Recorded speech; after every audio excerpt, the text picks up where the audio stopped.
राधे राधे प्यारे भक्तों, इस संसार रूपी माया के बाजार में हर इंसान कभी न कभी उस दर्द से होकर गुजरता है जब उसका हृदय बुरी तरह से टूट जाता है। जब कोई ऐसा इंसान जिस पर हमने अपनी जान से भी ज्यादा विश्वास किया हो, जिसे हमने अपने हर सुख दुख का साथी माना हो, वही इंसान जब हमारे विश्वास को चकनाचूर कर देता है तो जो पीड़ा होती है उसे शब्दों में बयान नहीं किया जा सकता। इंसान अंदर ही अंदर घुटने लगता है, उसकी रातों की नींद उड़ जाती है और वह एकांत में बैठकर बस यही सोचता रहता है कि आखिर मेरी क्या गलती थी। मैंने तो उसके साथ हमेशा भलाई की, मैंने तो हमेशा उसे अपना माना, फिर उसने मेरे साथ ऐसा क्यों किया। उस समय आंखों से आंसुओं की धारा बहने लगती है और हृदय ऐसा महसूस करता है जैसे किसी ने उसे जीवित ही अग्नि में डाल दिया हो। लेकिन मेरे प्यारे भक्तों, आज के बाद जब भी कोई तुम्हारा दिल दुखाए, तुम्हें धोखा दे या तुम्हारे निस्वार्थ प्रेम का अपमान करे, तो रोना मत। अपने इन कीमती आंसुओं को किसी ऐसे इंसान के लिए मत बहाना जिसे तुम्हारी भावनाओं की कोई कद्र ही न हो। आज का यह सत्संग आपके उसी टूटे हुए हृदय पर मरहम लगाने के लिए है। इस कड़वे सच को जान लो कि जब संसार तुम्हें रुलाता है तो वास्तव में वह तुम्हें परमात्मा के करीब जाने का मार्ग दिखा रहा होता है। हम इंसान बहुत भोले होते हैं। हम इस नश्वर संसार के लोगों में, हाड़ मांस के पुतलों में अपना भगवान ढूंढने लगते हैं। हम सोचते हैं कि यह इंसान मेरा जीवन भर साथ निभाएगा, ये मुझे कभी दुखी नहीं करेगा। हमारी सबसे बड़ी भूल यही होती है कि हम संसार से अपेक्षाएं बांध लेते हैं। प्रेमानंद जी महाराज हमेशा समझाते हैं कि यह संसार दुखों का आलय है। यहां हर रिश्ते की एक सीमा है, हर प्रेम के पीछे कहीं ना कहीं कोई स्वार्थ छिपा है। जब तक सामने वाले का स्वार्थ आपसे पूरा हो रहा है तब तक आप उसके लिए दुनिया के सबसे अच्छे इंसान हैं। लेकिन जिस दिन आपने उसकी इच्छा के विरुद्ध कोई काम कर दिया या उसका स्वार्थ आपसे खत्म हो गया, उसी दिन वह आपकी सारी अच्छाइयों को भूलकर आपको एक पल में पराया कर देगा। इसलिए अज्ञानता की नींद से जागो। आपको जो इंसान आज तुम्हारे साथ है वह कल नहीं रहेगा। ये प्रकृति का नियम है। तुम जिसके लिए आज रात दिन रो रहे हो उसे तुम्हारी कोई परवाह नहीं है। वह अपने जीवन में मस्त है और तुम अपने जीवन को नरक बना रहे हो। जरा विचार करो कि जब कोई तुम्हारा दिल दुखाता है तो वास्तव में क्या होता है। कर्मों का यह विज्ञान बहुत ही सूक्ष्म और गहरा है। जब कोई बिना किसी कारण के तुम्हारा अपमान करता है, तुम्हें रुलाता है, तो वह वास्तव में तुम्हारे जन्म जन्मांतर के संचित पापों को अपने सिर पर ले रहा होता है। वह तुम्हारे कर्मों का कर्ज उतार रहा है। वह इंसान तो तुम्हारा सबसे बड़ा हितैषी है जो तुम्हें तुम्हारे बुरे कर्मों से मुक्त कर रहा है। फिर तुम उस पर क्रोध क्यों करते हो? तुम उसके लिए क्यों रोते हो? तुम्हें तो मन ही मन उसे धन्यवाद देना चाहिए कि उसने तुम्हें भगवान की ओर करीब कर दिया। जब किसी अपने से धोखा मिलता है तो इंसान का मोह संसार से भंग होने लगता है और यही वह पल होता है जब वैराग्य का जन्म होता है। जब तक संसार तुम्हें मीठा लगता रहेगा तब तक तुम कभी भी सच्चे मन से उस सांवरिया को, उस बांके बिहारी को नहीं पुकारोगे। जब संसार की ठोकर लगती है तभी इंसान को समझ आता है कि इस पूरी दुनिया में मेरा सच्चा अपना केवल और केवल मेरा गोविंद है, मेरी राधा रानी है। इस एक बहुत ही सुंदर और ज्ञानवर्धक प्रसंग है जो हमें जीवन की सच्चाई को समझने में मदद करता है। एक बार एक मूर्तिकार एक जंगल से 2 बड़े पत्थर लेकर आया। उसने पहले पत्थर को छेनी और हथौड़े से काटना शुरू किया ताकि उसमें से एक सुंदर भगवान की मूर्ति गढ़ सके। जैसे ही मूर्तिकार ने पत्थर पर पहली चोट मारी, पत्थर ने दर्द से कराहते हुए कहा कि मुझे छोड़ दो, मुझे बहुत दर्द हो रहा है, मैं ये चोटें नहीं सह सकता। मूर्तिकार ने उस पत्थर को छोड़ दिया और दूसरे पत्थर को तराशने लगा। उस दूसरे पत्थर को भी बहुत दर्द हुआ, लेकिन उसने चुपचाप सहन किया।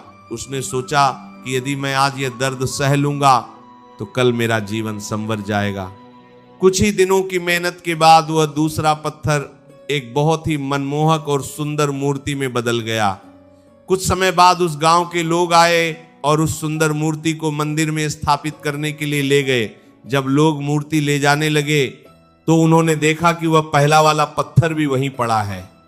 उन्होंने सोचा कि यह पत्थर मंदिर में नारियल फोड़ने के काम आएगा, इसलिए वे उसे भी साथ ले गए। अब मंदिर में उस सुंदर मूर्ति की रोज पूजा होने लगी। उसे दूध से नहलाया जाने लगा, उस पर फूलों की मालाएं चढ़ाई जाने लगीं। लेकिन उस पहले पत्थर पर रोज सैकड़ों लोग आते और जोर से नारियल फोड़ते। वह पत्थर रोज रोता और तड़पता। मेरे प्यारे भक्तों, ये प्रसंग हमें बहुत बड़ी सीख देता है। आज जब कोई तुम्हारा दिल दुखा रहा है, तुम्हें ताने मार रहा है, तो समझ लो कि ईश्वर तुम्हें उस दूसरे पत्थर की तरह तराश रहा है। वह तुम्हारे अंदर के अहंकार को, तुम्हारे मोह को तोड़ रहा है। अगर आज तुम इस दर्द को भगवान का प्रसाद समझकर सह लोगे तो कल तुम्हारा जीवन उसी पूजनीय मूर्ति की तरह महान बन जाएगा। लेकिन अगर तुम आज रोओगे, टूट जाओगे और शिकायतें करोगे तो तुम्हें जीवन भर उस पहले पत्थर की तरह संसार के तानों और दुखों की चोटें खानी पड़ेंगी। जब संसार आपका साथ छोड़ दे, जब सभी लोग आपका दिल दुखाएं, तो समझ लेना कि अब वो समय आ गया है जब तुम्हें अपने दोनों हाथ उठाकर केवल अपने ठाकुर जी को पुकारना है। जब दुनिया के दरवाजे बंद होते हैं तभी भगवान के दरबार का रास्ता खुलता है। आप अक्सर ये सोचते हैं कि जिसने मेरे साथ इतना बुरा किया उसे सजा मिलनी चाहिए। आप अपने मन में बदले की भावना पाल लेते हैं, लेकिन क्रोध और बदले की भावना उस जलते हुए कोयले के समान है जिसे आप किसी और पर फेंकने के लिए अपने हाथों में पकड़ते हैं। वह कोयला सामने वाले को जलाएगा या नहीं ये तो बाद की बात है, लेकिन सबसे पहले वह आपके ही हाथों को जला देगा। जब आप किसी के प्रति नफरत और द्वेष अपने मन में रखते हैं तो आप अपना ही खून जलाते हैं, अपनी ही शांति नष्ट करते हैं। इसलिए जिसने भी तुम्हारा दिल दुखाया है उसे माफ कर दो, उसके लिए नहीं बल्कि अपनी खुद की मानसिक शांति के लिए उसे माफ कर दो। उसे माफ करके अपने जीवन से बाहर कर दो और न्याय का सारा काम उस परमपिता परमात्मा पर छोड़ दो। भगवान की लाठी में आवाज नहीं होती, लेकिन जब वह पड़ती है तो इंसान को संभलने का मौका भी नहीं मिलता। आप बस अपने कर्मों को शुद्ध रखिए और अपने मन को शांत रखिए। आप कहते हैं कि महाराज जी दिल दुखता है तो रोना आ ही जाता है, आंसुओं पर हमारा नियंत्रण नहीं होता। मैं ये नहीं कहता कि आप रोइए मत। रोना एक स्वाभाविक प्रक्रिया है जिससे मन का बोझ हल्का होता है। लेकिन मेरे भक्तों, यह ध्यान रखो कि तुम किसके सामने रो रहे हो। अगर तुम उस इंसान के सामने रोओगे जिसने तुम्हें दुख दिया है तो वह तुम्हारी कमजोरी का मजाक उड़ाएगा, वह तुम्हें और ज्यादा रुलाएगा।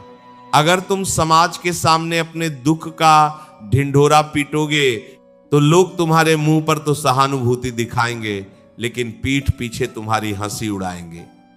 इसलिए अगर रोना ही है तो एकांत में जाओ, अपने कमरे का दरवाजा बंद करो और अपने भगवान की मूर्ति के सामने बैठकर रो। अपने ठाकुर जी के सामने अपने दिल के सारे राज खोल दो। उनसे कहो कि हे प्रभु, मुझे इस इंसान ने बहुत दुख दिया है, अब ये पीड़ा मुझसे सहन नहीं होती, तुम ही मुझे इस दुख से बाहर निकालो। मैं तुम्हें विश्वास दिलाता हूं कि जब तुम भगवान के सामने अपने आंसू बहाओगे तो तुम्हारा एक एक आंसू मोती बन जाएगा। भगवान स्वयं तुम्हारे हृदय में आकर तुम्हें वो शांति देंगे जो तुम्हें इस दुनिया के किसी भी इंसान के पास नहीं मिल सकती।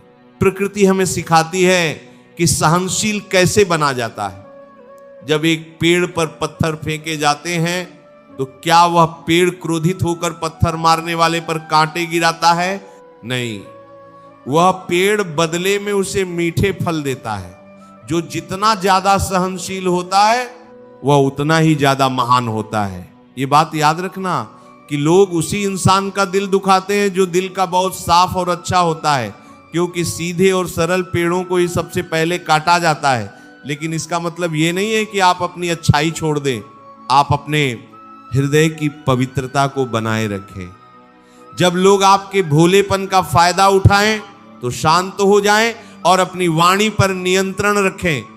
मौन सबसे बड़ा हथियार है। जब कोई तुम्हें बुरा भला कहे और तुम पलटकर कोई जवाब न दो, तो तुम्हारी वह चुप्पी उस इंसान के अहंकार पर सबसे बड़ा प्रहार करती है। तुम्हारी चुप्पी उसे सोचने पर मजबूर कर देती है। अपनी सारी ऊर्जा को उस व्यर्थ के इंसान से लड़कर नष्ट करने के बजाय उस ऊर्जा को भगवान के नाम जप में लगा दो। चलते फिरते उठते बैठते हर समय अपनी जीभ पर राधे राधे सीताराम का नाम रखो। यह नाम जप कोई साधारण शब्द नहीं है, यह एक ऐसा महामंत्र है जो तुम्हारे हृदय के हर घाव को भर सकता है। जब तुम निरंतर नाम जप करते हो तो तुम्हारे चारों ओर एक ऐसा आध्यात्मिक सुरक्षा कवच बन जाता है जिसे संसार की कोई भी नकारात्मक शक्ति, कोई भी दुख या कोई भी इंसान भेद नहीं सकता। तुम्हारा मन एक गहरे और शांत महासागर की तरह बन जाता है। नदियां कितना भी शोर क्यों न मचाएं, जब वे महासागर में मिलती हैं तो वे भी शांत हो जाती हैं। इसी तरह संसार के लोग तुम्हें कितना भी उकसाने का प्रयास करें, जब तुम्हारा मन ईश्वर के नाम से भर जाएगा तो तुम्हें किसी की बातों से कोई फर्क नहीं पड़ेगा। तुम जीवन के उस स्तर पर पहुंच जाओगे जहां न कोई तुम्हारा दिल दुखा सकेगा और न ही कोई तुम्हें रुला सकेगा। इसलिए प्यारे भक्तों, आज से यह संकल्प लो कि चाहे परिस्थितियां कितनी भी विपरीत क्यों न हो, चाहे अपने ही लोग तुम्हें कितना भी क्यों न ठुकरा दें, तुम विचलित नहीं होगे। जीवन के इस सत्य को स्वीकार करो कि तुम इस दुनिया में अकेले आए थे और तुम्हें अकेले ही जाना है। तुम्हारी आत्मा का कोई सच्चा जीवन साथी है तो वह केवल परमात्मा है। अपने इस मानव जीवन को रो रो कर और लोगों से शिकायतें करके व्यर्थ मत करो। यह जीवन बहुत दुर्लभ है। इसे उस ईश्वर के प्रेम में लगाओ जिसने तुम्हें यह जीवन दिया है। आज से मुस्कुराना सीखो, अपने दुखों को अपनी ताकत बनाओ और अपने कर्म मार्ग पर पूरी निष्ठा के साथ आगे बढ़ो। मेरा सांवरिया हर पल तुम्हारे साथ है, बस तुम्हें उसे पुकारने की देर है। जो होता है अच्छे के लिए होता है। यही सोचकर जीवन के हर पल का आनंद लो और प्रेम से भगवान का नाम गाते रहो। अगर ये वीडियो आपको अच्छा लगा हो तो वीडियो को लाइक करके चैनल को सब्सक्राइब जरूर करें और कमेंट में राधे राधे जरूर लिखें। ये वीडियो अपने दोस्तों परिवारजनों के साथ शेयर जरूर करें। मिलते हैं किसी और वीडियो में, तब तक के लिए राधे राधे। जय श्री कृष्णा।